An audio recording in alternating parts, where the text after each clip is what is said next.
Walang kasinungalingan, serbisyong totoo lang. Saksihan! Presyo ng isda tumaas dahil sa matumal na huli na dala ng malamig na panahon. Kape, tsaa at alak, epektibong pangontra ba sa lamig o lalong nakakasama? Iba pang tips ng DOH na panlaban sa ginaw, alamin. Matapos ipatupad ang dagdag toll sa SLEX, 50 sentimo kada kilometrong dagdag pasahe, inihirit ng mga provincial bus operator. Singil sa kuryente ng Meralco, bababa ng 27 sentimo kada kilowatt hour. Isang sperm whale datagpo ang patay sa Zamboanga City. 4 na araw bagong pista ng Nazareno, simbahan ng Quiapo nilagyan na ng palamuti. Isasagawang prosesyon, vigil at misa, planchado na. Sa showbiz saksi, Charis pasok sa listahan ng top 11 sa mga dapat na abangan ngayong 2011 ng isang popular na Hollywood website. Solen Yusuf nagkwento tungkol sa kanyang pagkikipag-bonding sa Glee star na si Mark Salling.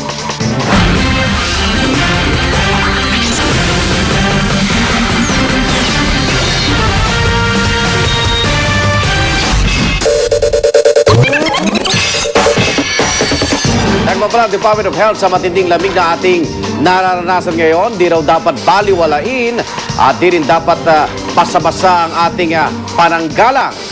Sa mga nagbabalak na uminom ng kape, tsaa o kaya alak, pampainit ng katawan, aba makinig muna. Narito po ang mga alternatibong paraan nang di kayo mamaluktot sa ginaw.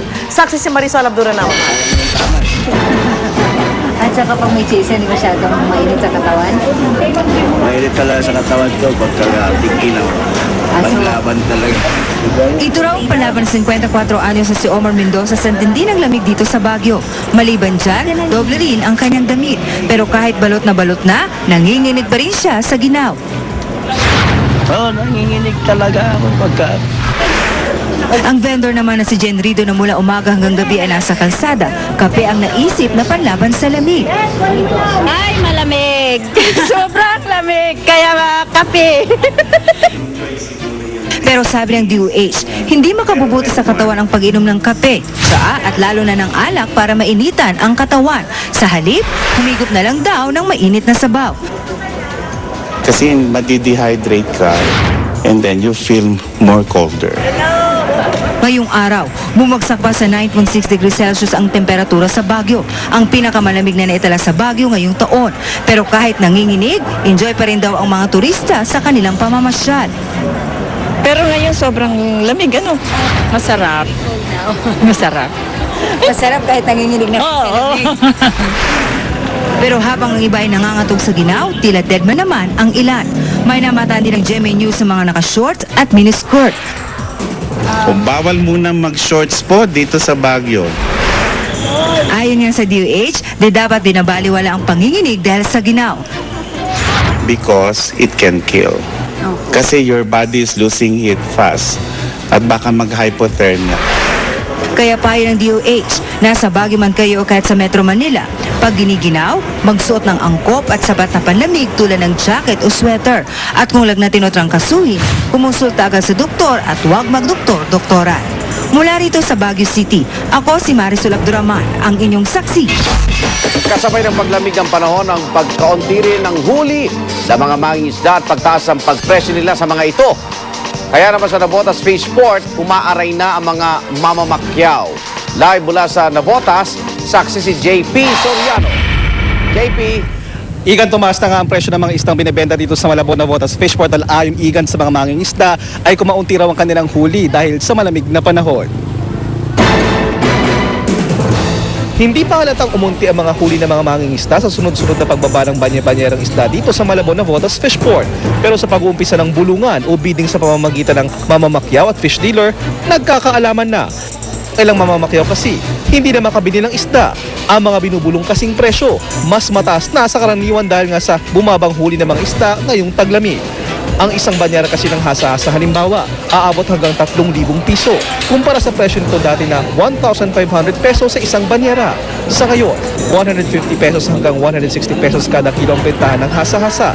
Nasa 220 pesos per kilo na ang tanige, kumpara noon na 150 pesos. Bisugo, 130 hanggang 140 pesos. Sapsap, 160 to 180 pesos. Espada, 60 to 70 pesos na ngayon. Kung dati puno ng banya-banyerang isda, mga bagsakan dito sa Fishport, ngayon halos mabakante na ang malaking bahagi ng bagsakan dito dahil wala raw mahuling isda dahil sa lamig ng panahon. Ang mamamakyaw na si Cheche galing pang Bulacan, pero dahil di na raw niya kakayanin ng presyohan ngayon, uuwi siya sa kanyang palengke na Walang kita. Talo kami sa gastos. Kasi nga, Bulacan po kami nang gagaling. si Evelyn naman. Nagtitinda ng isda sa farmer's market. Sinabing wala na rin silang magagawa kundi ang magtaas ng paninda. Pag sobra, okay. Pag mababa, pasensyahan. Hindi pwede, ganun. Hanggang tingin na lang din ng mamamakyaw na si Susan Hubat. Uwi na lang. Ay mahal eh. Kulang ang aming perang ibili sa presyo nila. Sayang pamasahin nyo rin. Ay, Batangas pa nga kami. Pagka kasi walang huli, di syempre wala hong ititinda yung mga tindera. Lalaban na silang mamakyaw ng medyo mahal ngayon. Dahil kakaunti lang bumibili ng dealer, yak daw na maapekto ng presyo ng mga isda sa mga palengke. At habang wala pang katiyakan kung kailang magtataas yung mga presyo ng isda sa mga pamilihan, sabi ng mga tinderang amin na kausap ay kaunting tiis na lang muna sa mga mamimili. Live mula sa Navotas, ako si JP Soriano, ang inyong saksi. At dahil na nga sa malamig na panahon, marami sa atin ang bumaba na ang konsumo ng kuryente. Pero eto pa ang good news, mas makakatipid pa kayo dahil ang mismong singil ng Meralco bababa ngayong Enero. Saksi si Bernadette Reyes. Dahil sa lamig ng panahon, parang display na lang daw ang 3 ventilador sa bahay ni Gigi Quiamco. At dahil hindi na nila ito sabay-sabay binubuksan ng halos 24 oras tulad ng dati, umaasa si Gigi na mas mababa ang konsumo nila ng kuryente. Pero ito ang lalong ikinalamig ng ulo ni Gigi. Hindi lang dahil sa mababang konsumo siya makakatipid, kundi sa pagbaba ng aktwal na singili ng kuryente. Sa tulad niyang customer ng Meralco, 27 sentimo kada kilowatt-hour agad ang tatapyasin sa kanyang bill ngayong Enero. Ibig sabihin yan, ang isang bahay na kumukonsumo ng 200 kilowatt-hour sa isang buwan, makakamenos ng 54 pesos sa kanyang bayarin. Malaking bagay na ho yun, pangdagdag sa pambili ng mga dapat bilhin. Gaya ng bigas. Paliwanag ng kumpanya, bumaba ng 20 centavos per kilowatt-hour ang generation charge o halagang binabayaran ng mga customers sa paglikha ng kuryente. Nagmura raw kasi ang binibili nilang kuryente mula sa National Power Corporation at mga independent power producers. Yung inaasahan natin na paggamit ng first gas na tinatawag na bank gas, na nakita natin na nangyari noong December, na yung bank gas na yon ay nakapeg sa mas murang presyo ng natural gas, kaya bumaba yung fuel cost na ginamit ng mga IPPs. Natapyasan din ang transmission charge ng 23 centavos per kilowatt-hour dahil natapos na ang koleksyon ng Meralco para sa tinatawag na under recovery. Hindi na matiyak kung masusundan pa ang pagbaba ng singil sa susunod na buwan. Sa ngayon na tinututukan muna ng mga distribution companies ay ang papalapit na panahon ng tag-init kung kailan pinangangambahan muling magkakaroon ng mga brownout. Ako si Bernadette Reyes, ang inyong saksi.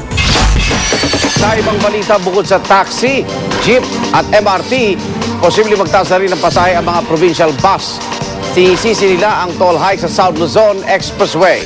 Saksi si Steve Dailisan. Mabigat na raw 175 pesos na pamasahe para kina Lola Soledad at Lolo Epifanio Gualberto na 3 hanggang 4 na beses kada buwan kung umuwi sa Batangas City. Mabuti na nga lang daw at may 20% discount ang mga senior citizen kaya 140 pesos na lang ang kanilang pasahe sa bus. Kaya gano'n na lang ang pagkadismaya sa 50 sentimo kada kilometrong dagdag pasahe na pinitisyon ng Southern Luzon Bus Operators Association o SOLUBOA. Ang nadidiskwento kasi nila ngayon, ibabayad din nila pag nagkataon. Sana wag naman nilang patasin. Para kawawa naman yung mga taong kokonti yung pera. Kapag inaprubahan kasi ang petisyon, ang kasalukuyang 1 peso and 30 centavos per kilometer na pasahe sa ordinary bus, magiging 1 peso and 80 centavos na. Magiging 2 pesos and 10 centavos naman ang ngayon 1 peso and 60 centavos per kilometer para sa aircon bus. Kaya naman ang mga bus pakalamba na 50 kilometers ang layo, magiging 95 pesos mula sa ngayon 80 pesos. Ang 106 kilometers na biyahe naman ng mga tulad ni Lola Soledad na patungong Batangas Pier, magiging 223 pesos na. Magiging 290 pesos naman ang ngayon 228 pesos na biyahe pa Lucena City na may layong 138 kilometers mula Maynila. Patong-patong ang idinahilan ng Suluboa. Una na rito ang 263% na toll hike sa SLEX na tumatapyas daw ng dagdag na 109 pesos sa kita ng isang bus kada biyahe. 37 hanggang 38 pesos na rin ang krudo ngayon kumpara sa 27 pesos kada litro nung huling humirit ang dagdag pasahe ang provincial buses noong 2008. At magdadagdag pa rin sila ng sweldo sa mga driver, konduktor at empleyado dahil sa 17 pesos wage increase na inaprubahan para sa mga magagawa sa Cavite, Laguna, Batangas at Quezon. Kung may pabor pa ang kumpanya namin na magdagdag pa sa amin, tatanggapin namin mas maganda. Bukod pa riyan ang pagtataas ng presyo ng spare parts at pagbabawas ng biyahe dahil sa number coding sa mga bus. Kalakip ng petisyon ng Suluboa ang hiling na pansamantalang 30 centavo fare hike habang pinag-aaralan at dinidinig ng LTFRB ang petisyon. Ako si Steve Dailisan, ang inyong saksi. 4 na araw bago ang pista ng itim na Nazareno, plansyado na ang isasagawang prosesyon, vigil at misa, maging ang ilalatag ng seguridad. At pati simbahan ng Quiapo, pistang-pista na rin ang bihis. Saksi si John Consulta. Bukod sa paglilinis sa bakuran ng simbahan, ikinabit na rin ang mga palamuti para sa ika-404 na selebrasyon ng Pista ng Itim na Nazareno sa Minor Basilica ng Quiapo Church. At dahil umaabot na ng milyon ang dami ng mga deboto nito mga nakarang pista, tinatayang 800 hanggang 1,000 pulis ang ide-deploy mula QCPD, MPD at EPD ngayong taon. Ang ilan sa kanila nagsimula na magpatrolya sa daraanan ng imahe ng Nazareno. Bukod pa sa mga pulis ang 3,000 marshal na itatalaga ng simbahan para makatuwang nila. Magpapakalat din ng 80 ambulansya para umalalay sa masasaktang deboto. Sa Biyernes pa lang, 2 araw bago ang mismong pista, meron ang unang sigwada ng selebrasyon, ang pagprosesyon at paggasmas sa mga replika ng Itim na Nazareno na magsisimula alas 2 ng hapon. Sa Sabado naman, 1:00 ng hapon, sisimula na ang pahalik sa Quirino Grandstand. Susundan ito ng parada ng mga banda at misa na may kasamang healing service sa pangunguna ni Reverend Father Benny de Guzman. Pagpatak ng alas 8, sisimula naman ang vigil para sa prosesyon. Sa madaling araw ng linggo, magkakaroon ng misa at pagninilay na susundan ng concelebrated mass na pangungunahan ni Manila Archbishop Gaudencio Cardinal Rosales. Ang pagkatapos ng misa, ang siyang magiging hudyat para sa pagsisimula ng prosesyon ng imahe mula Luneta hanggang Quiapo Church. Dadaan ang imahe sa Quezon Boulevard, kanan sa Recto, kanan sa Loyola Street, kanan sa Binibid Viejo, tatagos ng Puyat Street, kaliwa sa Guzman Street, kanan sa Hidalgo, kaliwa sa Barbosa, kanan sa Globo de Oro, kanan sa Palangka at Villalobos, bago dumiretso sa Plaza Miranda. Yung mga gamit natin, personal na gamit, na hindi naman kinakailangan sa mga ganong pagkakataon, ay iwasan na po nating dalhin sapagkat ito ay makakaantala lamang sa atin, makakaabala. Yung mga lasing ay wag na sanang sumalang sa darating na prosesyon. Ang mga bata, ang mga buntis o may kapansanan, wag sanang lumapit doon mismo sa prosesyon. Tumabi na lang para sila ay maging ligtas. Ako si John Consulta, ang inyong saksi. Sa ibang balita, naghain na application para sa amnestiya si Senador Antonio Trillanes IV at iba pang sundalong magdalo. At sa unang pagkakataon, inamin ng grupo ni Trillanes na mayroon silang pagkakamali. Saksi si June Veneracion. Let me be clear. We admit guilt as far as rising up against the most corrupt president this country ever had. So yun po, proudly. Yan ang manghang na linyang binitawan ni Senador Antonio Trillanes IV kasabay ng paghahain ng kanyang application sa alok na amnestiya ng Administrasyong Aquino. At hanggang ngayon, tila solid ang grupong magdalo na ang mga miyembro at iba pang leader ay kasabay ni Trillanes sa pag-a-apply sa amnesty. Giit nila, oo, nagkamali sila. Pero hindi raw ibig sabihin na humihingi sila ng tawad. Wala raw pinagsisisihan ng grupo ng kubkubi ng Oakwood Premier Hotel sa Makati noong 2003. Unang pangunahan ng tinaguriang Manila Peninsula Siege noong 2007. Paraan lang daw ang mga ito ng patawag atensyon saan nila'y balikong pamamalakad ng dating administrasyon. Past administration did not own the government. Hindi naman kanilang bansa eh. No? Ang konstitusyon hindi ko kanila. Inaamin namin na merong pagkakasala in one way or the other at hindi yun kay Jimmy. Sa loob ng mahigit kalahating buwan ay maaari nang malaman kung aprobado ba o hindi ang application for amnesty ni Trillanes at iba pang leader ng Magdalo. Pero ngayon pa lang, parang nabunutan na rin ng tinik ang mga dating rebelding sundalo. Wala naman kasi nakikitang barakid ang ad hoc amnesty committee ng Department of National Defense sa application ni Trillanes. I don't think we can see any problem. I feel good. This is a milestone in our lives. This is a step dun sa ultimate freedom namin. Habang sabik na naghihintay sa ganap na kalayaan ng karamihan sa mga sundalong Magdalo, malungkot na nagbalik kulungan naman ang kasamahan nilang si Marine Captain Nicador Faildon. Kung noon 2 beses na tumakas si Faildon sa gobyernong Arroyo, ngayon tinupad niya ang utos na bumalik sa detention center ng Marine sa Fort Bonifacio matapos payagang makalaya sa loob ng 2 araw. Hindi pa rin lubusang nakakapagdesisyon si Faildon kung mag-a-apply din sa amnesty program. June Veneracion ang inyong saksi. Sinusubukan pa rin ng GMA News na makuha ang panig po ni dating Pangulo at ngayon Congresswoman Gloria Arroyo kaugnay sa mga pasaring ni Senador Trillanes. Samantala, nananatiling lubog sa baha ang maraming bahagi ng Surigao del Sur at Agusan del Sur dahil sa pag-uulan. Sa kabuuan, umaabot na sa 25 ang patay sa pagbaha at landslide. Narito po ang report. Naging madamdamin ang paglilibing ng 3 batang nasawi sa landslide noong linggo sa barangay Bulod-Bulod, St. Bernard, Southern Leyte. Kasabay ng pagbuhos ng emosyon ng marami ang tila pakikisimpatya ng kalangitan. Magdamag kasing malakas ang ulan doon simula pa kagabi. Ang resulta, ilang mga bahay ang muling binaha. Kaya ang ilang mga residente di na nagpatumpik-tumpik pa. Sinuong nila ang ulan para kusang lumikas. Malawak ang pagbahari na idinulot ng magdamag na pag-ulan sa Surigao del Sur, pati mga kalsada lubog sa tubig. Tuloy maraming motorista at pasahero ng mga bus ang stranded ng halos 10 oras. 15 bayan na roon ang apektado ng baha. Kaya nanatili ang state of calamity sa buong probinsya na idineklara simula kahapon. Sa Agusan del Sur, umabot na sa 120 barangay ang lubog ngayon sa baha. Iniutos na ni Agusan del Sur Governor Eddie Bong Plaza ang agarang pag-rescue at paglikas sa mga residenteng binaha. Gayon din ang lawak ng pinsala sa mga apektadong lugar. Tuloy-tuloy rin ang pamamahagi ng relief goods sa mga evacuee. Di tulad sa Visayas at Mindanao, wala ng ulan at baha sa Albay. Pero dahil sa forecast ng pag-asa magiging maulan doon ngayong weekend, nagsagawa na ng preemptive evacuation sa ilang bayan doon. Halos 5,000 residente ang inilikas, lahat mula sa mga bayan na sa paligid ng Bulkang Mayon. Sa pinakahuling tala ng National Disaster Risk Reduction and Management Council, nasa mahigit 450,000 na ang apektado ng pag-ulan at pagbaha sa Bicol, Visayas at Mindanao. 25 na ang naitalang patay. 4 ang sugatan. Para sa saksi, Maris Umali nag-uulat. Update naman sa Visconti case re-investigation. Pinag-isipan pa raw ng star witness na si Jessica Alfaro kung babalik siya sa Pilipinas. Ayon kay Public Attorney's Office Chief Persida Acosta, pinag-aaralan din daw ni Alfaro kung maglalabas siya ng bagong pahayag kaugnay ng kainatnan ng kaso. Sa ngayon, inaalala pa rin ni Alfaro ang kaligtasan niya at ng kanyang pamilya. Gaya din kung gusto niyang makatiyak na mapapagkatiwalaan din ang mga tao makakarap niya sa pagbabalik bansa. Tumagi naman si Acosta sabihin kung nasaan si Jessica.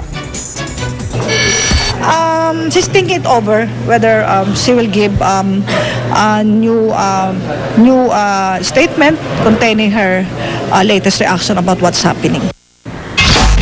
Samantala, naghain ng not guilty plea si San Marcelino Zambales Mayor Jose Rodriguez sa Olongapo City RTC kaugnay sa kasong paglabag sa anti-child abuse law.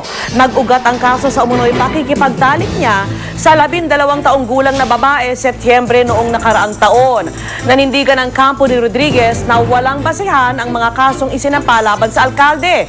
Umaasa naman ang kampo ng biktima na makakamta nila ang katarungan.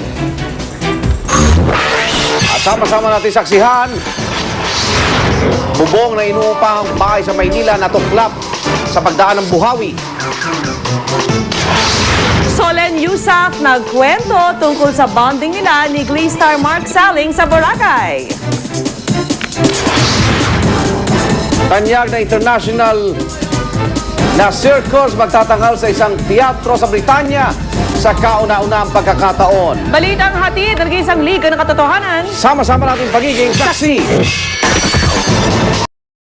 Santa Cruz, Maynila kahapon at sumira sa isang bahay. At wala mang nasaktan, problema naman ngayon ng dalawang pamilyang umuupa sa bahay kung saan sila lilipat. Saksi si Connie Sison. Ganitong pinsala ang inabot ng isang bahay sa Santa Cruz, Maynila sa loob lang ng ilang segundong pananalasa ng isang buhawi. Ang bubong ng bahay na ito na inuupahan at pinaghahatian ng 5 pamilya natuklap. Doon ako sa labas, kumukuha ako ng sinampay. Tapos bigla lang siya dumilim. Tapos may hangin na malakas. Tapos nahulugan pa nga ako ng kahoy. Tumakbo ako, punta ako sa mga anak ko. Paglingon ko, wala na akong yero. Ito yung kanilang kitchen kung saan nakita natin ang kanilang yero nandyan pa. Bagamat yung kanilang kisame ay nadali na, no? Pero dito kung saan naroon yung mga kwarto, makikita natin na wala ng yero, kung hindi kisame na lamang ang natira. Kaya naman gayon na lamang ang kanilang pangamba dahil sa pag-umulan, tiyak papasukin ang kanilang buong bahay at wala silang masisilungan. Tulong lang kahit papaano. Yung temporary shelter namin, ganun lang. Mabigyan kami ng bubungan, tolda, okay lang. Habang naghahanap kami. Inabisuhan na ang mga tenants na maghanap ng ibang matutuluyan. Wala na raw kasing perang pampagawa ng bubong ang kanilang landlord na si Ben Arcaira. Ang kaso, tiyak ding mahihirapan silang maghanap ng bagong mauupahan. Katatapos na ng Pasko't Bagong Taon, gumastos kami. Siyempre ngayon wala kaming kapera-pera Wala mang katiyakan kung saan sila titira sa mga susunod na araw. Pampalubag loob na raw na walang nasaktan ni isa sa kanila. Ako si Connie Sison, ang inyong saksi. Sa showbiz saksi, Solen Yusuf nagkwento tungkol sa pakikipagbanding niya sa Glee star na si Mark Salling. At Pinay singing sensation na si Charisse. Pasok sa 11 to Watch in 2011 ng isang popular na Hollywood online site. Narito po ang report. Kulat okay kasama. Ganyan inilarawan ni Solen Yusuf ang Glee star na si Mark Salling o mas kilala sa pangalan ng kanyang character na si Puck. Nagka-bonding sila sa Boracay nitong nakaraang holiday season. Kwento ni Solen, ang kapatid ng aktres na si Ann Curtis ang gumawa ng paraan para maka-hangout nila si Mark. Very friendly at pinagbigyan naman sila. We just had a long night of dancing and everything. Super fun, all of our group together. He said, I want to leave Glee and marry a Filipino. That's his exact words. But he said he loves Boracay and then he said he never wants to leave. He loves the vacation there and he's a beach person. Wala na talaga makakaawat sa lalo pang pagsikat ng Pinay international singing sensation na si Charisse. Sa listahan ng 11 to Watch in 2011 ng popular Hollywood online site ng Entertainment Weekly, pumwesto si Charisse sa number 9 spot. Ayon sa EW.com, gumawa ng pangalan si Charisse sa kanyang pagganap bilang Sunshine Corazon sa US TV musical hit na Glee Season 2. At kaabang-abang na raw ang muli niyang pagbalik sa set na tiyak raw magpapahanga ulit sa mga makakapanood. Para sa saksi, Trisha Zafra, nag-uulat. At sama-sama natin saksihan. Balyerang natagpo ang sugatan sa Zamboanga City. Namatay na. At international performing group na Cirque du Soleil magtatanghal sa loob ng isang teatro for the first time. Balitang hatid ng Gisang Liga ng Katotohanan. Sa sama-sama nating pagiging saksi.